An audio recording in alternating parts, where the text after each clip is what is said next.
Bonsoir mesdames et messieurs, bienvenue à vous dans cette nouvelle édition de votre journal de 22h. Voici les principaux titres qui vous seront développés. Réunion d'information sur le forum économique et la foire exposition Chine-Afrique aujourd'hui, donc organisée par le ministère des Finances. Et au Sud-Soudan, Djouba exige un autre lieu pour la rencontre entre Riek Machar et Salva Kiir. Merci à vous de nous rejoindre. Tenue d'une réunion de concertation entre des représentants de la Banque africaine de développement et des responsables du ministère des Finances. L'exécution des projets financés par la Banque africaine de développement et la bonne utilisation des fonds alloués ont été ce matin donc au centre d'une réunion de concertation entre les représentants de la Banque africaine de développement et les responsables du financement extérieur du département des Finances. Cette rencontre s'est déroulée à la salle de conférence du Djibouti Palace Kempinski. Elle a été co-dirigée par la secrétaire générale du ministère des Finances, Mariam Mohamedou, et le directeur du financement extérieur, Ali Mohamed Gadili, y ont également pris part plusieurs cadres et hauts responsables de diverses autres institutions publiques bénéficiaires des projets financés par la BAD. L'objectif recherché étant de faire donc le point sur l'exécution des projets de développement. Et dans son intervention, l'expert de la Banque africaine de développement s'est déclaré confiant quant à la finalisation de tous les projets pour lesquels la BAD a été sollicitée. Faire une revue de performance de projets qui sont actuellement en cours d'exécution. Donc l'idée vraiment c'est de recadrer un peu l'intervention de la Banque africaine à Djibouti, tout en essayant d'améliorer la gestion des projets à Djibouti pour qu'il y ait plus d'impact par rapport aux attentes de la population djiboutienne et par rapport aux politiques du gouvernement qui est actuellement mis en œuvre. Et pour sa part, donc, la secrétaire générale du ministère des Finances, Mme Hamadou, a relevé que l'exécution de divers projets de développement qui s'insèrent dans le cadre de la vision de Djibouti à l'horizon 2035 vont transformer le pays économiquement et permettront de réduire considérablement le chômage. On l'écoute. Ce document de stratégie a été élaboré après des consultations organisées auprès des différentes institutions publiques de notre pays ainsi que les représentants de la société civile sur les principales actions de développement soumises au financement de la BAD. La revue de ces documents de stratégie constitue donc un exercice dans la traduction de la BAD ainsi qu'une évaluation par toutes les parties prenantes à l'exécution des différentes actions prévues à mi-parcours en vue de relever les points forts et les points faibles dans l'application de la stratégie arrêtée.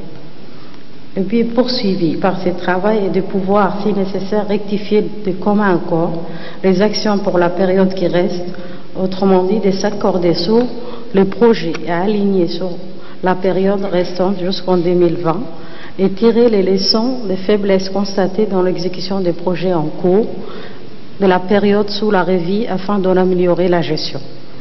Notre préoccupation est de voir tous ces apports financiers sous forme de dons ou de prêts de la banque à notre pays qui produisent des résultats tangibles et durables au bien-être de la population. Une réunion de coordination pour préparer la cérémonie d'inauguration de la zone franche et industrielle de Djibouti s'est tenue ce matin à l'Institut diplomatique. Cet événement qui concernera l'entrée en service d'une zone franche et industrielle sur 600 hectares doit se dérouler début juillet. Et il ne s'agit là que de la première partie de cette énorme infrastructure qui s'étendra au total sur 4820 hectares. Le chef de l'État, Ismaël Omar Guelleh, aura le privilège d'inaugurer cette nouvelle zone franche. Plusieurs hauts responsables du département des affaires étrangères, de l'autorité des ports, les zones franches, des représentants des missions diplomatiques et des agences onusiennes ont participé à cette réunion de coordination. La réunion a été donc co-dirigée par le directeur des affaires étrangères et Guelleh Idriss et le président des autorités des ports et zones franches, Aboubakar Omar Hadi. Et en parallèle donc à l'entrée en service de la nouvelle zone franche et industrielle, une foire commerciale sera organisée ainsi qu'un forum économique où l'on débattra des opportunités d'investissement et de la place de Djibouti dans la sous-région en tant que porte d'entrée pour les régions, pour les pays de la sous-région. Et après donc la clôture de la réunion d'information et de coordination, le président de l'autorité des ports et des zones franches, Aboubakar Omar Hadi, est revenu sur la portée de cet événement. Nous l'écoutons. L'événement concerne d'abord l'inauguration de la zone franche industrielle de Djibouti qui sera inaugurée par son Excellence le Président de la République. C'est, comme vous le savez, une zone qui a une superficie de 4820 hectares Et c'est la première phase de 600 hectares qui sera inaugurée, la phase pilote de 600 hectares qui sera inaugurée par son Excellence le Président de la République.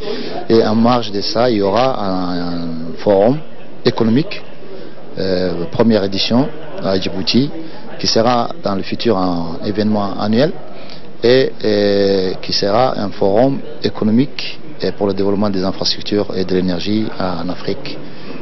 C'est une conférence Chine-Afrique qui aura lieu aussi le même jour, le 5 juillet 2018. Et aussi également une exposition, une foire exposition qui va réunir les entreprises qui ont déjà pris des hangars et des terrains et qui vont commencer à produire dans cette nouvelle zone qui sera inaugurée par le Président de la République le 5 juillet 2018. Dans le reste de l'actualité, un atelier de formation en faveur des agents de la police nationale a débuté donc ce matin à l'académie de police Idriss Farah à Bani. Cette formation est assurée par des officiers français. Elle porte sur divers domaines, à savoir le contrôle du territoire, le maintien de l'ordre public et la protection des personnalités importantes. Et pour plus de précisions concernant donc cette formation, écoutons les propos d'un des formateurs.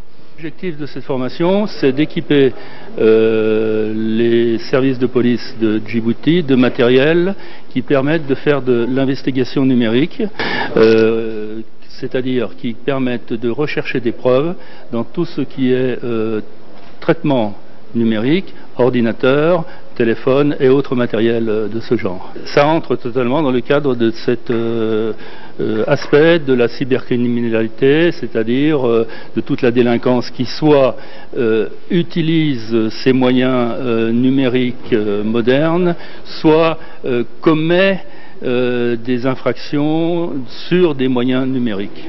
Les policiers djiboutiens auront un matériel et des compétences, ont déjà des compétences pour certains d'ailleurs, qui leur permettent d'investiguer dans les équipements numériques tels que les ordinateurs et les téléphones.